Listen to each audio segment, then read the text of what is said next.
Amitabh, in the last few years, there have been plenty of literary festivals. The most famous, of course, being the Jaipur Lit Fest. Tell me, as a writer, what are the advantages and what are the opportunities that you get at fests like these? As a writer, you're sitting in a room writing. You're composing page after page. Yeah. What happens to the words that you write? At a literary festival, you encounter the reader. You encounter some readers. My own private fantasy is that some of the readers that you meet are actually the writers you have admired. Okay. And that you encounter them and they will say to you, yes, I read your book. So, for example, Ian Jack is a writer I've admired for a very long time. I have known him for a while. He'll be here. He's probably here already. So when I see him, I'll be interested in talking to him about my book, which I know he has read, and I'll be interested in telling him about the book that I read and I wrote about of his. So it is these conversations partly with writers, but conversations also with a larger body of readers. That is, I think, the prime attraction of a festival. I mean, you spoke about Ian Jackson and your Ian book. Jack. Yeah, Ian Jack, sorry. You spoke about Ian Jack and your book as well, A Matter of Rats. And both of you are, in the sense that the theme of the small town was there in both. Yes. How important is it to chronicle the lives of small towns in modern day India, where we've all sort of become pretty sort of urban and cosmopolitan and all of that? How important is that? Maybe perhaps only 20 years ago, India was primarily a rural country. Yeah. Over the course of the last few years, there's been a massive shift into urban areas. So it is indeed true that much is happening in the metropolitan areas and in urban areas. But I think the real story of India often is told in the margins. And my interest in small towns is because partly they're not written about, and a writer is always interested in what has not been written about, what is not chronicled, but also because I understand the small town and the villages as places which are undergoing the most rapid transformation. You come to a street in Bombay, 6 months later, it might have changed a bit, but it will not have changed as much as a small town in, let's say, Bihar, where the influx of one small thing produces a whole different culture. So, to get a grasp on the newness that is creeping into the countryside, that is altering the landscape of this country, it's important to go and look at small towns. Is it also because, in the urban space or in the big city space, you've sort of run out of stories to tell? That's a good point. I don't think so.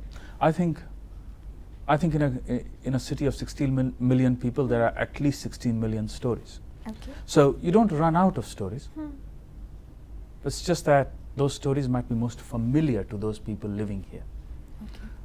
While what happens in the towns, how it is consumed, how the story takes place, how it is consumed, how it is transmitted, that might be a bit more unfamiliar. And for a writer, it takes a little bit different kind of an approach to chronicle. Is there then do you tend to romanticize a small town? Does that happen?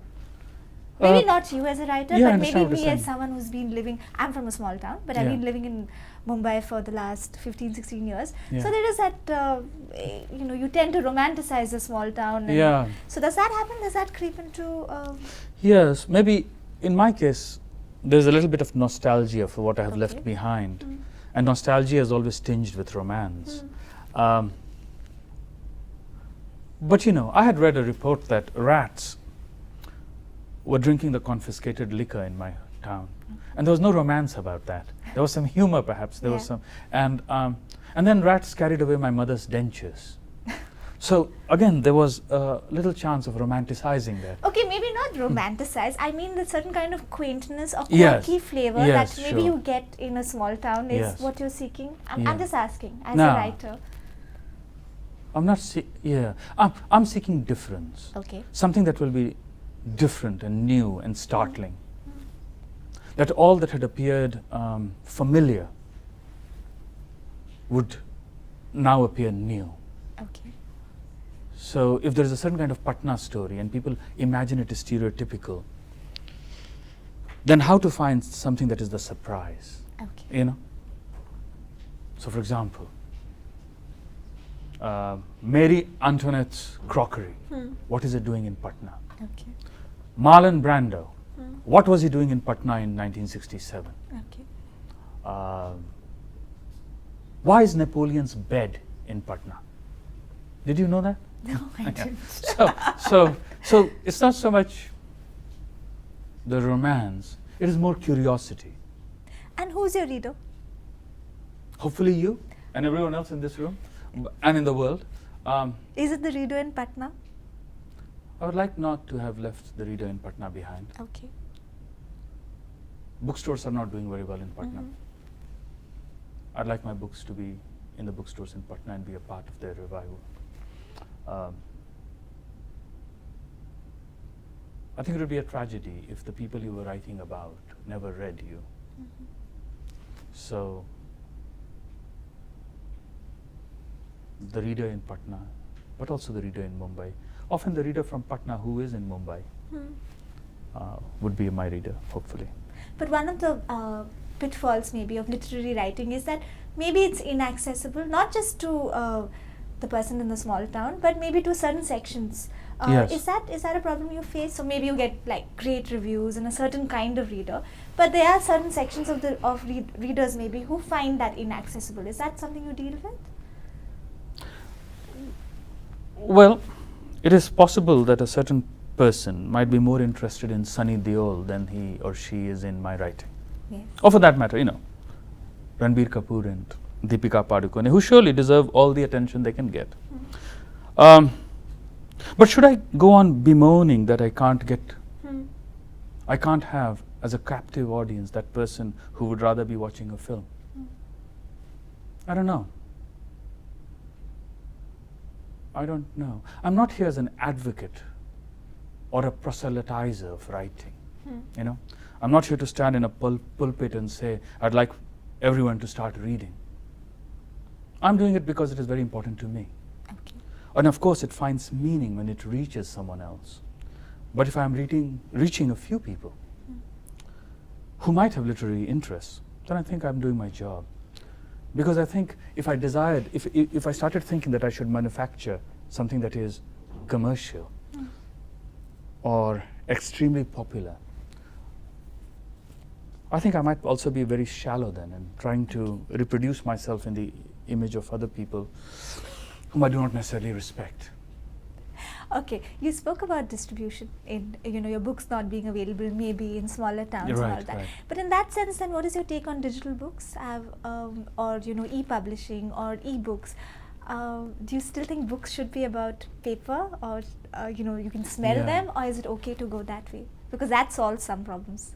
Yeah, I don't think if books are not being available in small towns, I don't think that will necessarily mean then e-books will be available in small towns. It's a matter of class and accessibility to all other kinds of infrastructure. But am I opposed to a glowing tablet being the medium of transmission of my book? I'm not. Okay. I myself am interested in books as physical objects with their distinct individuality. I like the fact that they have their covers and their thick or thin spines, and I can arrange them in a particular way.